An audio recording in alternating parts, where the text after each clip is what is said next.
Hello, my name is Betsy Hirschel. I'll begin with a confession.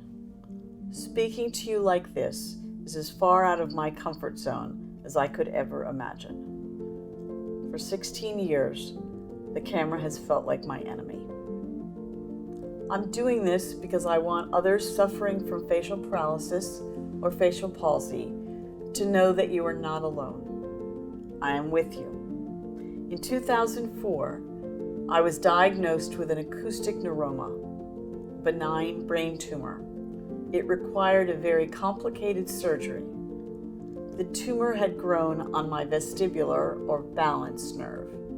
This intersects with the acoustic nerve and the facial nerve. Going into surgery, I knew both my hearing and balance nerves would be severed on the left side of my face. The only question was whether the team of surgeons could save my facial nerve. Unfortunately, it was damaged. After surgery, it was clear that I had lost the ability to move many of the muscles on the left side of my face. My smile was so distorted that I couldn't bear to look in the mirror. My eye couldn't close. My mouth couldn't open wide enough to brush my teeth. My taste buds didn't allow me to taste. My tongue prohibited me from moving food around in my mouth. My ability to speak was inhibited because I couldn't say certain consonants. My mental health was shattered. Every aspect of my life was impacted. I was given almost no hope of recovering from facial paralysis. In fact, as I left the hospital for home, one of the doctors handed antidepressants to my husband, as if signifying the demoralizing path that lay ahead for me. Professionally, I had built a thriving career as a psychotherapist, specializing in counseling individuals and couples. How could I ever go back to that life? I felt depressed, ashamed, humiliated, and hopelessly angry. I felt the need to apologize to people for the way I looked. I feared I would see the alarm and horror reflected in their eyes. After 3 months of recuperation at home, my anger and sadness became a lightning rod. Through trauma comes resilience, and my own resilience began to return. I scoured the internet for any information I could find. That's when I discovered Jody Barth, one of the heroes of my story. She is a physical therapist who specializes in physical therapy. I approached my first appointment with Jody apprehensively. Put differently, I was terrified. I had no idea what to expect. After the intake, I was actually given some hope. Slowly, I made the tiniest improvements, which gave me faith and the will to fight. I diligently did my PT exercises daily. I visited every specialist I could find, from ocular ophthalmologists to dentists to plastic surgeons to biofeedback specialists. My tenacity towards a goal of recovery grew.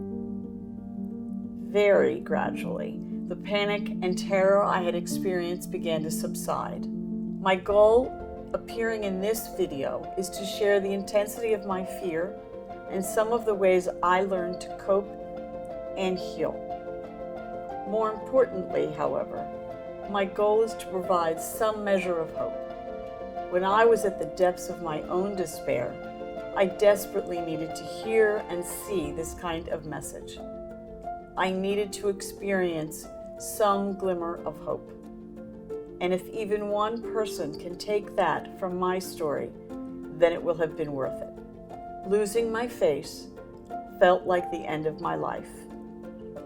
And taking back my life, or rebuilding it, took time, effort, patience, and determination. So here's where to start. First, allow yourself to experience all the feelings you have. No one has the right to tell you how you should feel. Seek out the counsel of a friend, a family member, counselor, or psychotherapist who allows you to explore, without judgment, your innermost questions, thoughts, and feelings. Take part in group chats if that helps.